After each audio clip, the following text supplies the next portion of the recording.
Friends, திரிம்பிப்பார் cooking சேனலுக்கு உங்களை அன்புடன் வரவேற்கிறேன். இன்றைக்கி என்ன பார்க்க போகிறோம்? சுசியம். ஒரு சப்ஸ்கிரைபர் கேட்டிருந்தாங்க, சுசியம் போட சொல்லி கேட்டிருந்தாங்க. அதனால் இன்றைக்கி சுசியம் பண்ணுறோம். அதுக்கு என்னென்ன தேவையான பொருள், அது எப்படி போடுறோன்னு பார்க்கலாம் வாங்க. கடலைப்பருப்பு 1/4 கிலோ. 1/4 கிலோ கடலைப்பருப்பு நல்லா கொலையை வேக வச்சு எடுத்து வச்சுருக்கேன். இதை போட்டு நம்ம வந்து மஸ்தியில் போட்டு நல்லா மஸ்தணும். மண்டை வெல்லம் 300. ஒரு தேங்காயில், பெரிய தேங்காயில் 1/2 முடி தேங்காய் திருவி எடுத்து வச்சுருக்கேன். இது வந்து தனியாக கொஞ்சோண்டு எடுத்து வச்சுருக்கேன். ஒரு குழிக்கரண்டி எடுத்து வச்சுருக்கேன். வெந்து வேக வச்சது எடுத்து வச்சுருக்கிறேன். அதை அப்படியே போட்டு ஒன்றா போட்டு பரட்டுறதுக்கு. மாவு வந்து இதில் ஒரு டம்ளர் எடுத்துருக்கேன், மைதா மாவு. ஏலக்காய் 4 ஏலக்காவை இப்படி தட்டி எடுத்து வச்சுருக்கிறேன். இப்போ அடுப்பு பற்ற வச்சலாம். அடுப்பில் மண்டபத்தை போட்டு பொடிச்சு வச்சுருக்கேன். கல் இருக்காது, இருந்தாலும் ஒரு இதுக்கு கொஞ்சோண்டு லைட்டாக கொஞ்சமாக தண்ணி அதை ஊற்றி நல்லா கரையிற வரைக்கும், மண்டபத்தில் கரைஞ்சால் மட்டும் போதும், கெட்டியாக வேண்டாம். கரையிற வரைக்கும் இருக்கட்டும். கரையட்டும். இப்போ மண்டபம் கரையிற வரைக்கும் இதை நல்லா மசிச்சிடலாம். பருப்பு நல்லா 1-2 நல்லா மசித்து எடுத்துட்டோம்னாக்கா இந்த நல்லா குழஞ்சி வேக வச்சிருச்சு. நல்லா வெந்தவும் நல்லா ஒரு அமுக்குலேயே அமுக்கும் நல்லா இதாகுதுங்க. அதை நல்லா போட்டு இதை அமுக்கி வச்சு எடுத்து வச்சுட்டு இப்போ அதையும் போட்டு லைட்டாக சும்மா ஒரு அமுக்கு, ரொம்ப அமுக்க வேணாம். ஏன்னா அது கொஞ்சம் மென்று சாப்பிட்ற மாதிரி நல்லாயிருக்கும். பார்த்தேன் இந்த அவ்வளோதான் போதும். தனியாக ஒரு 2 ஸ்பூன் எடுத்து அதையும் போட்டு லேசாக 1-2 போட்டு துண்டிச்சிடுவோம். அப்போ தான் அது போட்டு இது நல்லா வெந்து மசிச்சோம்னா அது கடிச்சு சாப்பிட்றதுக்கு இதாக இருக்காது. இந்த இப்போ பருப்பு நல்லா மசித்து எடுத்து வச்சாச்சு. இது மண்டாவில் பால் நல்லா சூடு எடுத்துட்டு காயிடும். மண்டவரம் பூரா கரைஞ்சிட்டா போதும் நமக்கு. இப்போ மண்டவரம் பால் நல்லா இதாகிடுச்சு. இப்போ அடுப்பில் சட்டி வச்சாச்சு. சட்டி சூடு ஏறிச்சு. கொஞ்சோண்டு நெய் ஊற்றிக்கலாம். நெய் காயட்டும், சூடு ஏறிட்டோம். நெய் சூடு ஏறிடுச்சு, உருகிடுச்சு நல்லா. இப்போ திருவி வச்சுருக்கு தேங்காயை கொட்டிடலாம்.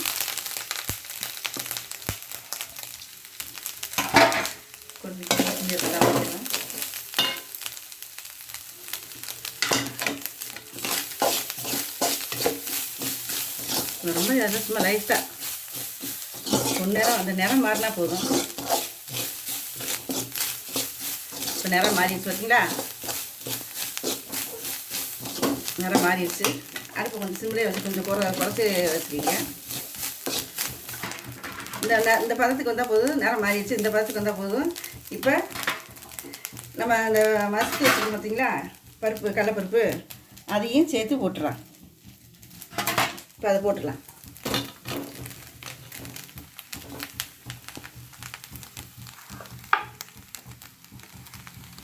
இதையும் போட்டு நல்லா கிண்டிடலாம்.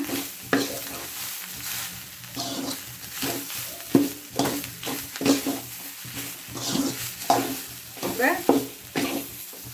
மண்டவள பால் இல்லையா, மண்டவள பால் இருக்குதுங்களா, அதை இப்போ வடிகட்டி ஊற்றிடலாம். பாருங்க, இப்போ நல்லா இதாகிடுச்சுங்களா. மண்டவள பால் ஊற்றி வச்சு இந்த கரையாத மண்டவளத்தை கொஞ்சம் தூள் லைட்டாக அப்படி சொல்லி போட்டு தண்ணி ஊற்றிக்கிறேன். இப்போ இதை நல்லா கிண்டிடுவோம். கட்டி விடாமல் கிண்டணும். இதில் லைட்டாக கொஞ்சோண்டு வச்சு சும்மா ஒரு சிட்டிகை இந்தவங்க உனதான் போதும்.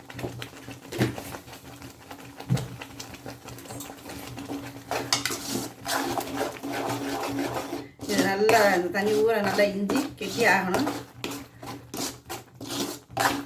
தட்டி வச்சுருக்க ஏலக்காய் 4 ஏலக்காய் அதையும் போட்டுருவோம்.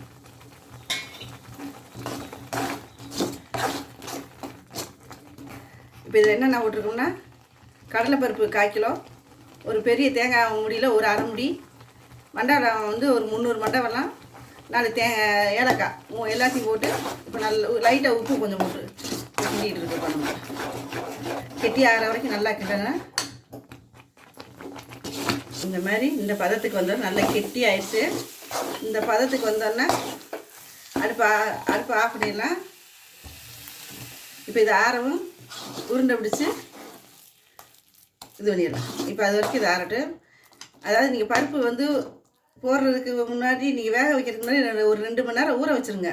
ஊற வச்சுட்டு குக்கரில் வந்து பருப்பை போட்டு அதுக்கு தண்ணி அதை பருப்பு மூடுற வரைக்கும் தண்ணி ஊற்றி வேக வச்சுருங்க. நல்லா கொலையை வேக வச்சிட்டிங்கன்னா நல்லாயிருக்கும். நான் அதை அப்பா சொல்லலை, இப்போ சொல்லிடுறேன். இப்போ இதை ஆற வச்சு உருண்டை ஊற்றிடலாம். இப்போ ஆறிடுச்சு. இப்போ இது கொஞ்சம் உருண்டை உரிச்சு வச்சுக்கலாம். கையில் கொஞ்சம் லைட்டாக எண்ணெய் தடவிக்கிங்க. இப்போ இந்த மாதிரி உருண்டை போட்டு வச்சுக்கிட்டிங்கனாக்கா உங்களுக்கு எடுக்கிறதுக்கு டக்குன்னு போட்டு இது பண்ணுறதுக்கு ஈஸியாக இருக்கும். எல்லாத்தையும் இதே மாதிரி பிடிச்சி வச்சுக்கிங்க. இப்போ ஒரு டம்ளர் மாவு நான் உங்கள்கிட்ட டம்ளர் அளவாக காமிச்சேன் பாருங்கள். ஆனால் இது எவ்வளோ இருக்குன்னா இது 200 மாவு இருக்கும்.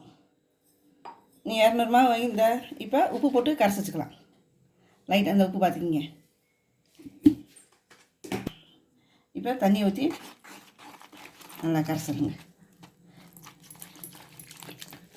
ரொம்ப ஊற்றிடாதீங்க, பார்த்து ஊற்றுங்க.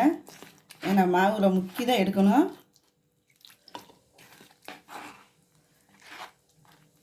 இப்போ இந்த பதத்துக்கு கரைச்சி வச்சுக்கிங்க. அப்போ தான் மாவு அதில் ஒட்டும்.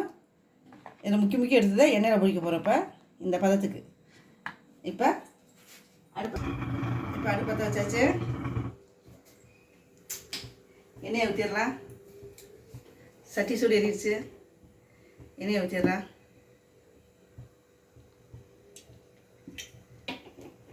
எண்ணெய் காயட்டும். இப்போ இதை உருட்டி வச்சுருக்கோம். இதை உருட்டி வச்சதை முன்னாடியே உருட்டி வச்சுட்டோம்னாக்கா ஈஸியாக டக்குன்னு போட்டு எடுத்துடலாம். இப்போ இந்த பாருங்க. இப்போ எண்ணெய் சூடு ஏசான்னு பார்த்து கொஞ்சம் ஊற்றிடுவோம். எண்ணெய் காஞ்சிருச்சு. இப்போ ஒன்றா போட்டு முக்கி எடுத்துடலாம்.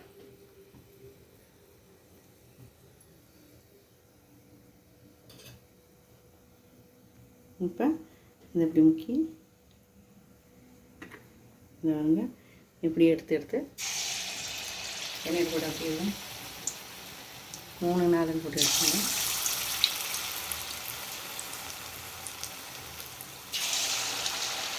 பாருங்கள், இதை அப்படியே பரட்டி போட்டுருங்க.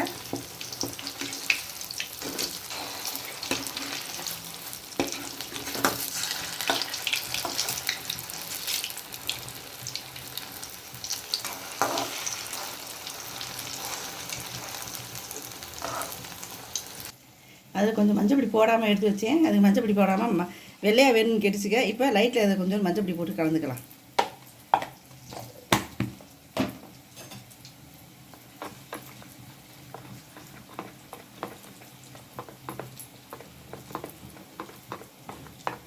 இப்போ இந்த மஞ்சப்பொடி போட்டு கலந்ததை நான் அதை போட்டு எடுப்பேன்.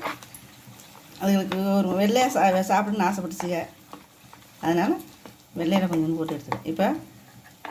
இப்போ போட்டு எண்ணெயில் போட்டு முக்கி எடுத்து இப்போ அது வெந்துருச்சு. இப்போ அதை எடுத்துடலாம்.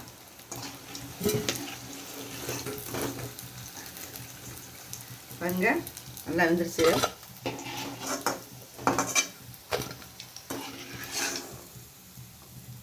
நம்ம மாவு வந்து கெட்டியாக பிசைஞ்சா தான் இந்த மாதிரி நமக்கு மாவு இதில் ஒட்டும், பூரணத்தில் ஒட்டும். இப்போ அடுத்தது எடுத்து போட்டுடலாம்.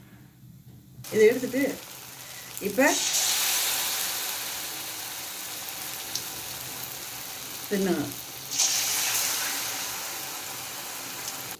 இன்னொரு கலர் இதையும் போட்டு எடுத்தாச்சு. பாருங்க,